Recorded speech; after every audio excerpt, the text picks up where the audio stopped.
हमारे कई ऐसे स्थान हैं जो एक्टिव नहीं हो पाते और हम अस्वस्थ हो जाते हैं। दोनों किडनी फेल हैं, समस्या ही समस्या है। गुरुजी ने 11 माला कहा है, आज 4 माला कर लेते हैं, कल 11 माला में और मिला करके पूरे कर लेंगे। काल करे सो आज कर, आज करे सो अब, पल में परलय होएगी बहुरी करोगे कब। पता नहीं कल जिए कि ना जिए, कि हमसे भजन तो होता नहीं पर हमें भरोसा है लाडली जो हमें निकुंज पहुंचा देंगे। हमका बिल्कुल गलत, बिल्कुल गलत, भरोसे पे मत रहना। तो भगवान सबके दुश्मन है क्या? भगवान सबसे वैर किए हुए हैं क्या?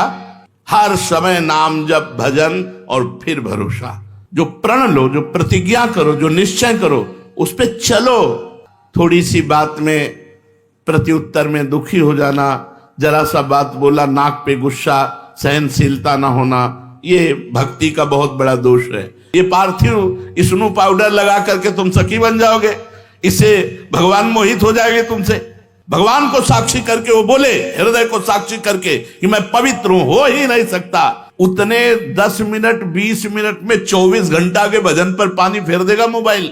यद्यपि विघ्नों का विस्तार है, पर कुछ विघ्न जिनको हम समझ सकते हैं। विघ्नों का तो भंडार माया ही संपूर्ण विघ्न में है। आहार दोष, बुरी कमाई, बेईमानी का, दूसरे के हक का यदि अन्न है तो भगवत चिंतन नहीं होने देगा। साधु का आकाश वृत्ति, माधुकरी वृत्ति, इन 2 वृत्तियों से ही जीवन चलावे। आकाश वृत्ति स्वयं जो मिल जाए, माधुकरी वृत्ति 5-7 घरों में मांग कर खाए। गृहस्थ सच्ची कमाई का, पवित्र धन का, पवित्र अन्न रांध कर भगवान को भोग लगाकर प्रसाद रूप में पाए तो आहार दोष से मुक्त हो जाएगा। आहार दोष ये भक्ति का प्रथम दोष है जो भजन नहीं होने देगा। प्याज लहसुन, जिस रसोई में मांस रांधा गया हो उस रसोई का बना हुआ अन्न, अगर एक बार पात्रों में मांस रांध दिया गया है और उसी में खीर पूड़ी रोटी दाल बना के आपको दी जाए तो जो मांस खाने से बुद्धि अपवित्र होगी वही उस पात्र के रांधे हुए अन्न के खाने से बुद्धि अपवित्र हो जाएगी। इसलिए आहार पर विशुद्ध भाव हमारा रहे। हम ऐसा आहार तैयार करें जो भगवान को भोग लगा सकें और प्रभु को भोग लगाने के बाद उसे पावे। दूसरा, शरीर का अस्वस्थ रहना। यदि हम व्यायाम नहीं करेंगे, कुछ देर आसनों पर नहीं बैठेंगे, प्राणवायु शुद्ध नहीं रखेंगे तो अन्न खा रहे हैं, हमारा शरीर दोषयुक्त हो जाएगा। गैस, ब्लड प्रेशर, शुगर, ये साधारण सी बीमारियां असाधारण रूप धारण कर लेंगी। आपसे सच्ची कहते हैं, यदि आप 1 घंटे पद्मासन और सिद्धासन में बैठने का अभ्यास करें और 20 मिनट प्राणायाम करें, कोई रोग नहीं होगा। ब्लड प्रेशर, शुगर, कुछ नहीं। ब्रह्मचर्य ठीक है, आसनों का थोड़ा अभ्यास है, क्योंकि आप लोग कोई गृहस्थ थोड़ी हो। जो गृहस्थ हैं वो भी 30 मिनट 40 मिनट का तो अभ्यास कर ही सकते हैं। वो केवल अपनी पत्नी से संतानोत्पत्ति के लिए सहवास करें, वो ब्रह्मचारी ही माने जाते हैं। जो एक पत्नी व्रत केवल संतानोत्पत्ति के लिए सहवास करता है। आसनों पर बैठने से संपूर्ण शरीर में जो रोग रोकने की क्षमता वो बढ़ती है। जैसे आप पद्मासन में हर नस नाड़ी आपकी एक्टिव हो जाएगी। हमारे कई ऐसे स्थान हैं जो एक्टिव नहीं हो पाते और हम अस्वस्थ हो जाते हैं। प्राणवायु के संशोधन के द्वारा मन एकाग्र, ब्रह्मचर्य पुष्ट, प्राणवायु सूक्ष्म, अखंड भगवत चिंतन। जवान शरीरों में 1 घंटा व्यायाम होना चाहिए, नाम जप करते हुए, दंड बैठक, 2-3 किलोमीटर दौड़ना, चलना फिरना, जो भी व्यायाम, आसन, प्राणायाम, इस साधु के जीवन। हमारे गुरुजी रसिक शिरोमणि हैं, तीनों बातें होती हैं। आप देखते हो, भ्रमण करने जाते हैं, हमने देखा है एकांत में व्यायाम और प्राणायाम करते हुए। प्राणायाम, व्यायाम, क्योंकि शरीर स्वस्थ तो भगवत उत्साह बना रहता है। दोनों किडनी फेल हैं, समस्या ही समस्या है। पर यदि पूर्व से साधन पक्ष ना होता तो हम तुम्हारे सामने बोल नहीं सकते थे। लेकिन आज भी अपने टाइम से साधना में बैठते हैं, तब टाइम से उठते हैं। ज्यादा देर बैठने की क्षमता नहीं रहती तो सोफा का आश्रय ले लेते हैं, पीठ ऐसे लगी रहे। साधन पर शिथिलता मतलब मृत्यु। शरीर जमुआई आ रही है, ये रोग हो गया, वो। हर रोग को शासन में लेने के लिए आसन और प्राणायाम है। आप करके देख लो, हर रोग को शासन में।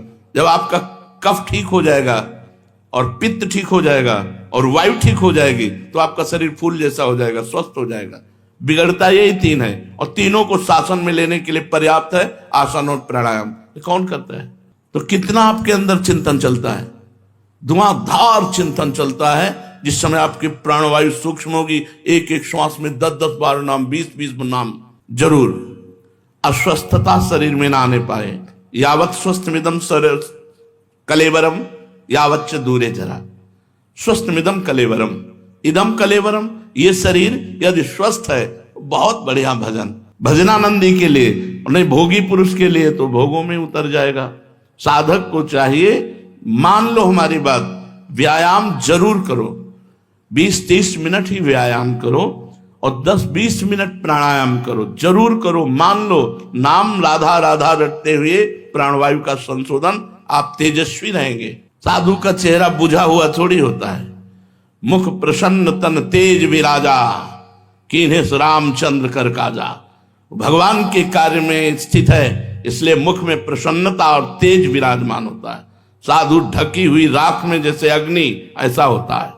अगर आप आसन, प्राणायाम, व्यायाम ये सब नहीं करते तो आप कुछ भी खाइए, आपका स्वप्न दोष होगा, आप गलत विचार वाले होंगे, आपके अंदर प्रमाद होगा।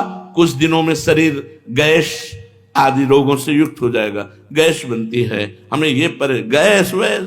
आसन में बैठो, हाँ 2 घंटे पद्मासन में बैठो, देखो अगर कपार से लेकर तुम्हारे नाखून तक पसीना ना जाए तो हमें बता देना। हर नस नाड़ी एक्टिव हो जाएगी। 2 घंटे 20 मिनट बैठना तो मुश्किल है, बैठ के देखो। 40 मिनट में तो लहरें आने लगेंगी। बैठ के तो देखो। पूरे शरीर को स्वस्थ रखने के लिए हमारे यौगिक मार्गों में ऐसी व्यवस्थाएं हैं। और जब आसन प्राणायाम करें तो कम से कम 45 मिनट कुछ भी ना खाए पिए। अगर खाए पियोगे तो वायु बिगड़ जाएगी। आलस्य, गुरुजी ने 11 माला कहा है, आज 4 माला कर लेते हैं, कल 11 माला में और मिला करके पूरे कर लेंगे। कल आया परसों कर लेंगे, ऐसा आलस्य नहीं।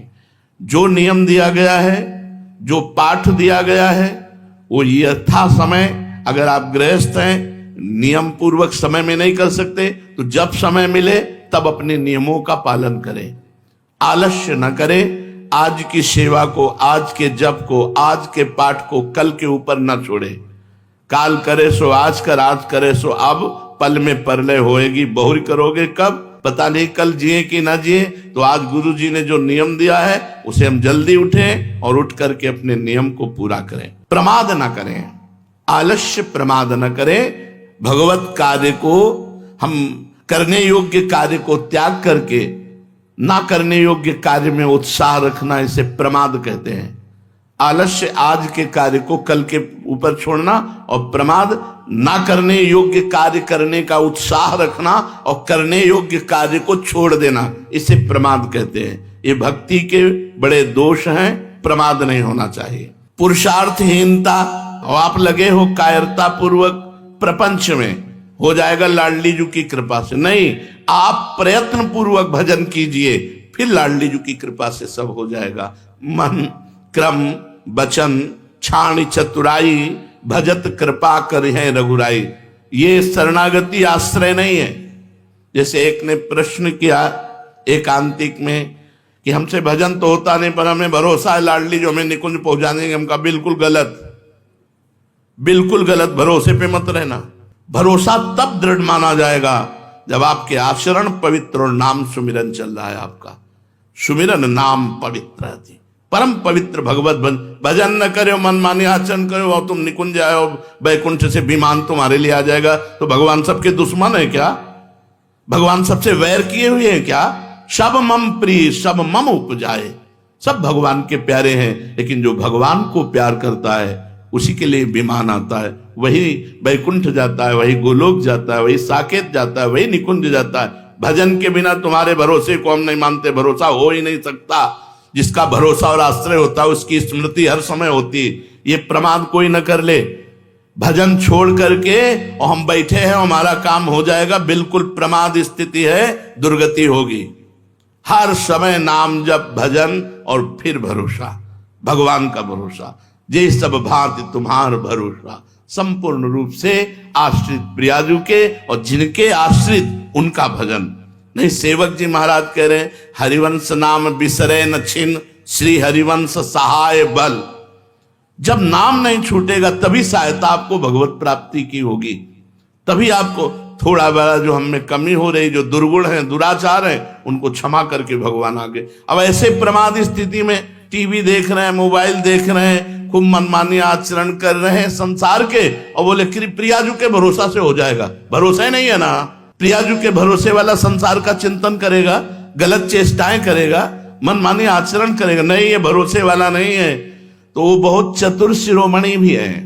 अगर हमारी प्रियाजू भोली भी है तो नागरता की रास किशोरी, अति नागरी वृषभानु किशोरी, आवत सी वृषभानु दुलारी, रूप राशि अति चतुर शिरोमणि, अति चतुर शिरोमणि।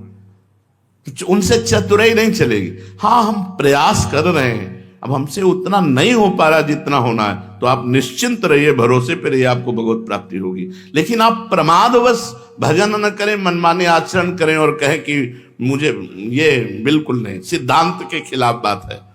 तो पुरुषार्थहीनता ये भक्ति में नहीं होनी चाहिए, और अश्रद्धा, शास्त्र और गुरु वाक्यों पर अश्रद्धा नहीं होनी चाहिए।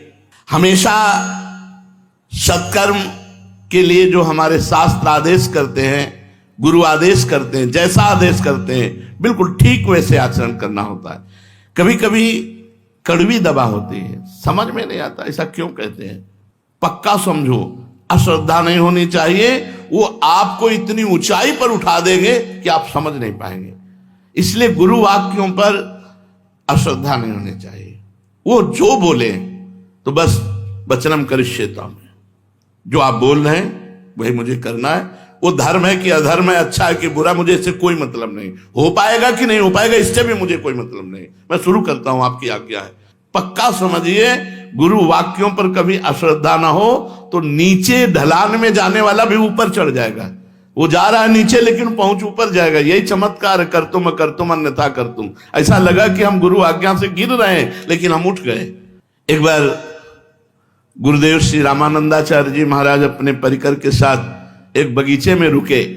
पानी लाया गया तो पानी में हल्की सी दुर्गंध थी। कुआं था, कुआं वृक्ष की डाल एक लंबी सी आ रही थी और उसी के पत्ते गिरते थे तो पानी में सड़न आ गई थी। तो गुरुदेव ने कहा कि कुल्हाड़ से इस डाल को उतनी ही काट दो जो कुएं पर है। तो उनका पेड़ के पास से काट दी जाए। बोले नहीं, हमें जरूरत है केवल कुएं के पास से। बोले महाराज फिर तो डाल की तरफ बैठ करके ऐसे काटना होगा तो सीधे कुएं में जाएगा। बोले इससे हमसे कोई मतलब नहीं। अब सब बैठे रहे। उनमें से खड़ा हुआ, साष्टांग प्रणाम किया। कुल्हाड़ तो रहता ही था क्योंकि ठाकुर सेवा के लिए रसोई अमनिया होती थी तो लकड़ी चीरने के लिए कुल्हाड़ होता।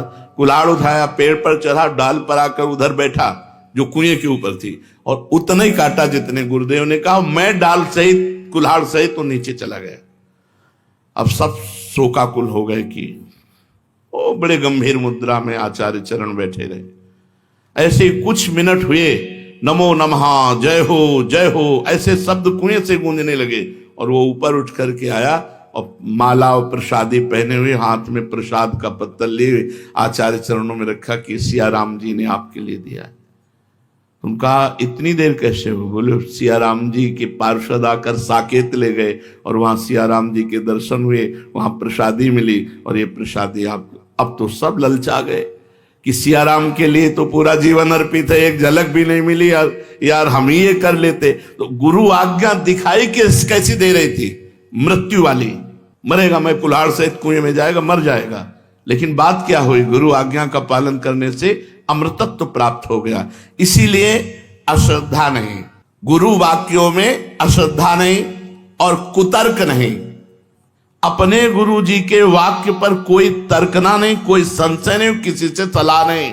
अगर उन्होंने तुमसे कहा है कि तुम केवल लकड़ी चीरो, तो लकड़ी चीरते चीरते तुम्हें परमात्मा प्राप्ति हो जाएगी। अब तुम्हारे माला चलाने से परमात्मा प्राप्ति नहीं होगी। मोक्ष मूलम गुरु कृपा, उनकी कृपा से बात बनती है। मंत्र मूलम गुरु वाक्यम, गुरु जी ने कहा गेट में खड़े रहो तुम, और जिंदगी भर केवल गेट में खड़े रहो। बोले यार ना हमारी ठाकुर सेवा होती है, ना हमारा भजन होता है, ना कोई सेवा, बस वो गेट में खड़े खड़े निकुंज मिल जाएगा। क्योंकि गुरु वाक्य है ना, तो गुरु वाक्य से सब काम बन जाएगा। तो गुरु वाक्य में कुतर्क ये बहुत बड़ी समस्या है, बड़ा अवगुण है भक्ति मार्ग में। फिर कह रहे हैं अधैर्य, बहुत बड़ी परीक्षा होती है भगवत मार्ग में। अब सालों हो गए भजन करते, कभी कोई झांकी नहीं आई, कभी कोई आनंद नहीं आया, कोई दृश्य नहीं बदला, धैर्य नहीं रहा।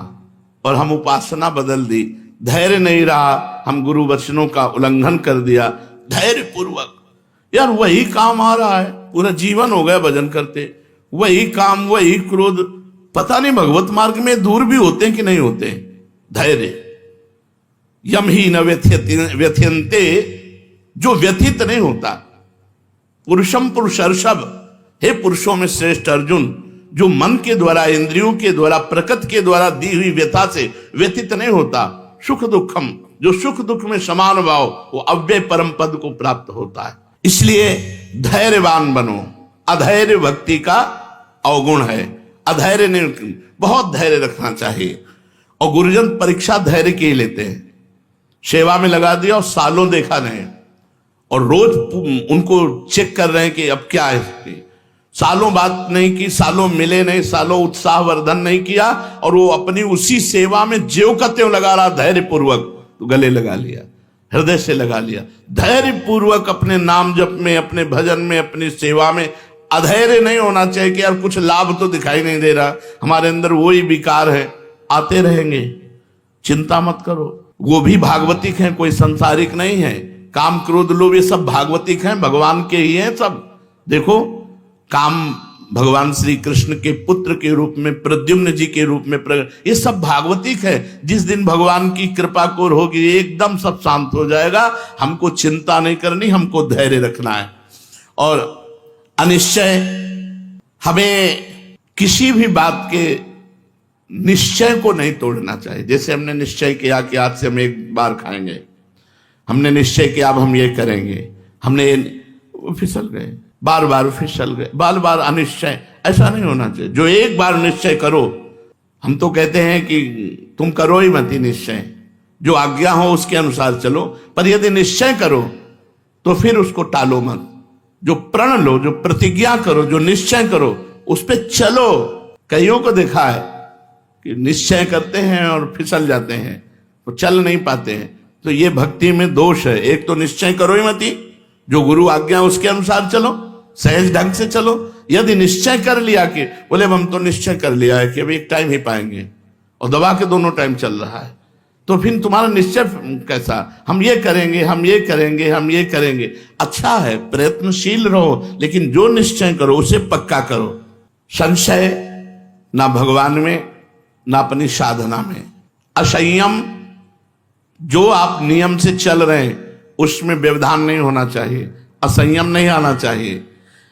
असहिष्णुता, थोड़ी सी बात में प्रत्युत्तर में दुखी हो जाना, जरा सा बात बोला नाक पे गुस्सा, सहनशीलता ना होना, ये भक्ति का बहुत बड़ा दोष है।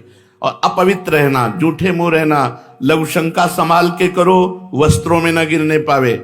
और मूत्रेंद्री को जल से प्रक्षालन करो, फिर हाथ धो, फिर 3 बार आचमन करो, पवित्र रहो। शौचालय में जाओ, वही वस्त्र पहन के जाओ जिसको प्रक्षालित धो सकते हो, जितना धो सकते हो उतने वस्त्र पहनो।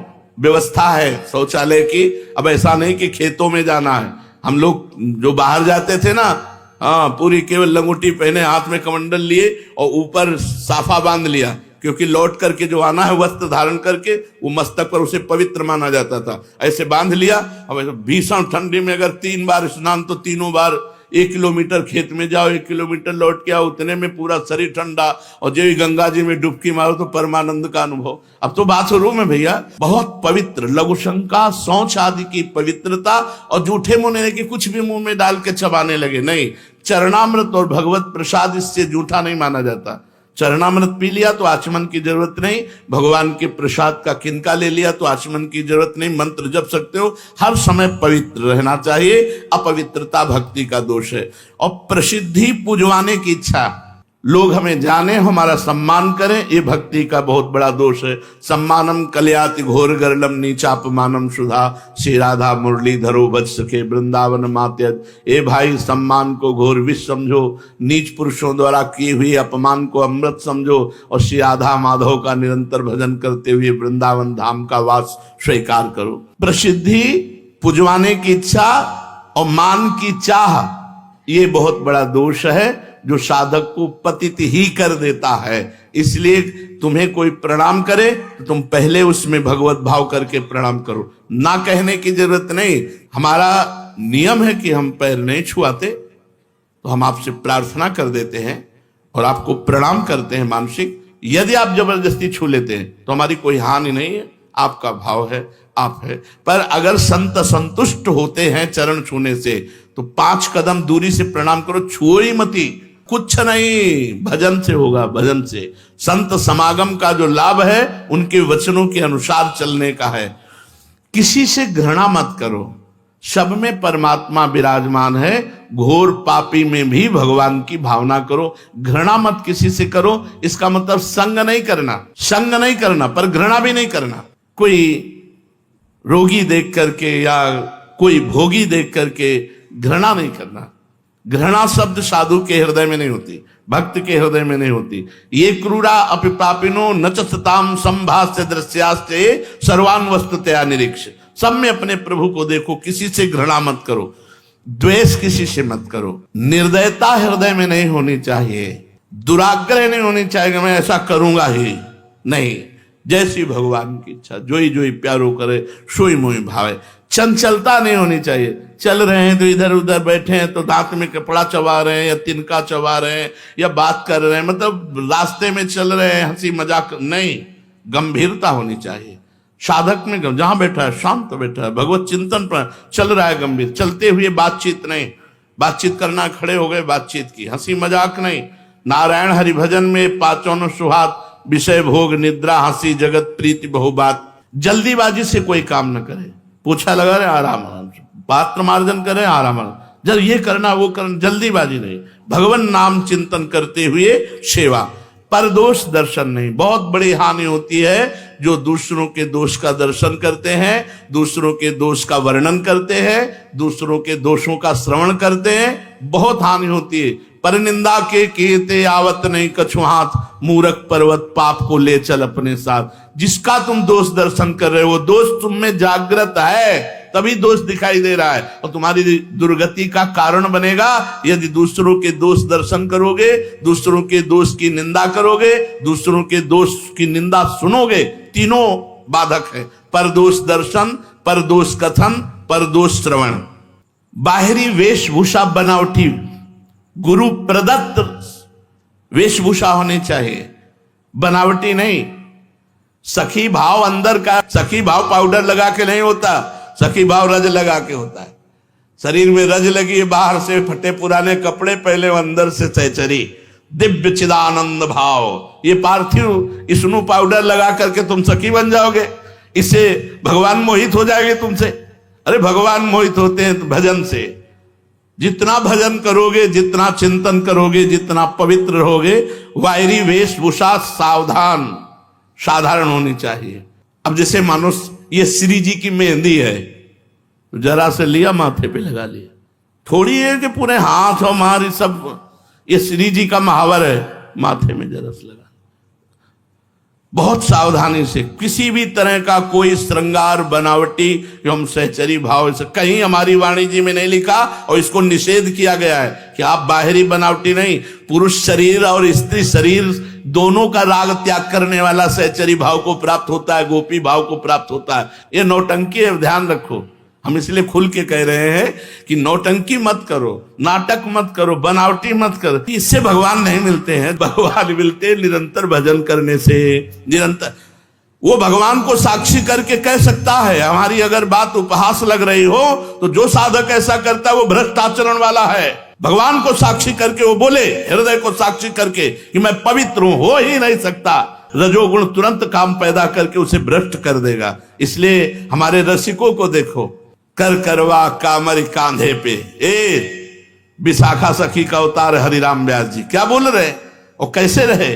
कर करवा कामरी कांधे पे, कुंजन माही बसेरो, ऐसो कब करी हो मन। फटे पुराने चिथड़े लपेटे हैं और अनुराग रंग में रंगे हुए अपने भाव देश से प्रिया प्रीतम की सेवा में अंदर की भावना को पवित्र को, इसलिए वेशभूषा बनावटी नहीं होनी चाहिए और अपने पक्ष में विवाद नहीं करना चाहिए। भक्त में वाद विवाद नहीं है।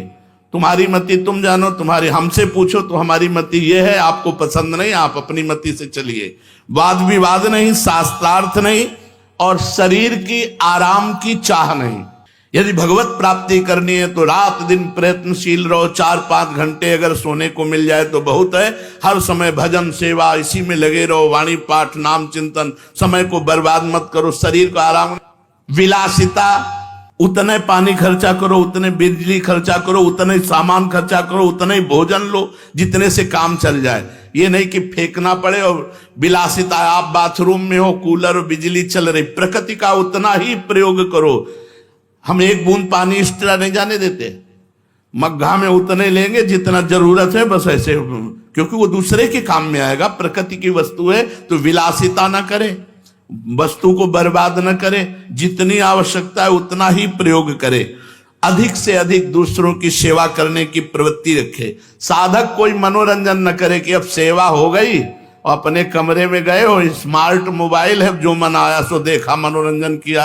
अब कदापि नहीं। उतने 10 मिनट 20 मिनट में 24 घंटा के भजन पर पानी फेर देगा मोबाइल। तुम्हारे अंदर वही कामनाएं जागृत हो जाएंगी जो दृश्य देखोगे। बड़ा चिंतन का खेल होता है।